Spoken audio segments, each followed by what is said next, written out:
Hello and welcome to D6 Damage. I've got another character build for you. If throwing dice at your problems is your preferred method for getting through a game, I think you're going to like the Half-Orc Pyromancer. This is a very simple and easy spellcaster. And in my opinion, this is a great character for people who are new to the casting classes to try out and see if they like, as there's actually very little that you need to do with him other than just cast Fireball and pick spells per level. So first off, race, Half-Orc. And that's because of the fantastic Half-Orc favored class bonus for Sorcerer. You can add an additional half point of damage to any fire-based spell that you cast. What this amounts to is an additional point of damage every other level. And if you're lucky enough to get to 20th level, that's an additional 10 points of fire damage. Alright, now this is what your stats should kinda look like. First off, without a doubt, your most important ability is Charisma. That is what all of your spells run off of, and you want it to be as high as possible.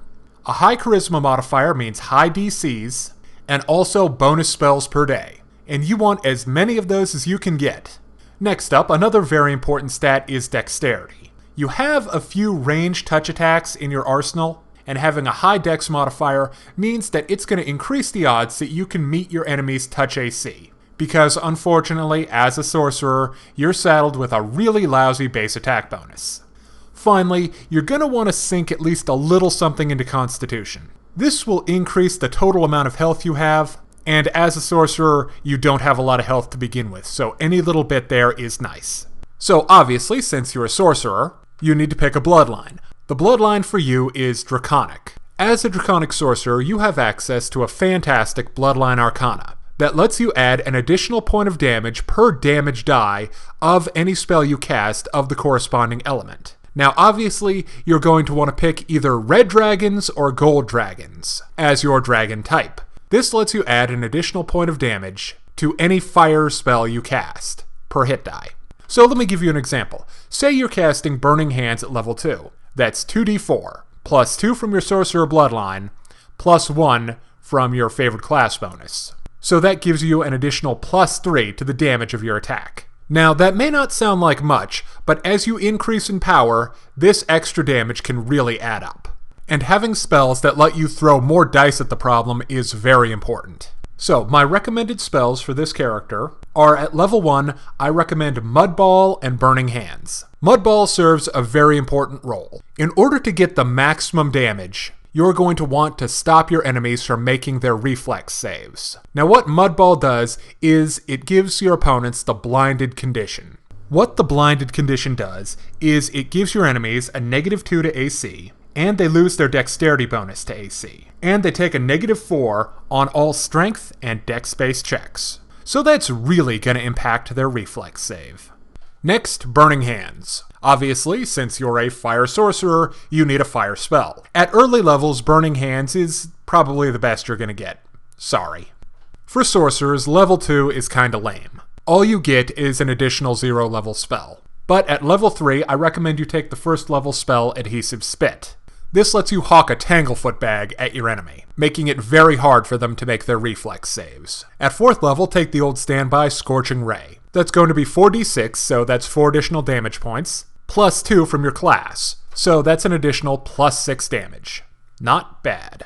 At 5th level, take Flaming Sphere. This basically lets you summon a ball of fire that you can sort of move around as you wish as a move action. You also get an additional 1st level spell, and I recommend Ray of Enfeeblement just because it's a good standby. Level 6, Fireball. It scales really well, gaining an additional d6 per level, and more d6 means more bonus damage from your Bloodline Arcana. At 7th level, I highly recommend Fly, just because it's a great movement option that gets you out of range of a lot of the nastier up-close and personal stuff. Create Pit, which allows you to create an extra-dimensional pit beneath your enemies that they will then fall into, and once they're down there, it'll be like shooting fish in a barrel. Finally, take the 1st level spell Reduce Person. This will give you a bonus to Dexterity, making it easier to land those ranged touch attacks like Scorching Ray, and make you harder to hit. The final spell I'm going to recommend you take at 8th level is Wall of Fire, just because it's a good crowd control ability. Now obviously, because you're so specialized in one element, certain types of enemies are going to be extremely tough on you. So it's important to kind of know the campaign you're going into and know your DM and his preferences before you decide to roll with this character. Any fire dragons, you basically can't do a darn thing to. So red dragons and gold dragons, you can just walk away, be like, nope, can't do it. Most devils are going to completely shut you down, even the small ones. The imp is just going to be there laughing at you going, hey, look at this guy trying to burn me. Not going to happen. Some demons you can deal with. A lot of demons have fire resistance. It's usually around 10. Now, by the time you're running up against demons, you should be able to do enough inherent fire damage to just kind of cook through that. But still, they're going to be tougher on you than normal. And unfortunately, some demons are fire resistant, like succubi, and I guess by extension, incubi. That's another just no. The drow are also going to be a little bit tough, but that's mainly because of their inherent spell resistance, and that would be true of any casting class, not just you. Finally, golems. Golems are really tough on casters, just because they ground magical energy so well. Most spells you throw at them are just going to go, nope, doesn't work. So that's one that you really need to leave to the fighters. Alright, finally, let's talk feats. At first level, take Spell Focus Evocation. This will increase the DC of any evocation spell that you cast. And you don't want people to half your fire damage from like making their reflex saves, so this is a good skill to have. At third level, you'll need to run this by your DM, but if it's allowed, I recommend you take Mage's Tattoo. What this ability does is it allows you to take a school of magic and treat the spells of that school as one caster level higher. This is very, very effective when used with the evocation school, as a lot of the powers in that school scale as they increase in level. So at level 3 when you get the feat, you'll be casting all of your evocation spells as if you were a level 4 caster. So for things like Burning Hands at level 3, that's going to be 4d4. At 5th level, take Greater Spell Focus Evocation. Again, just to raise that DC a little tiny bit higher. At 7th level, take Elemental Focus Fire. This will again raise the DC of your fire powers.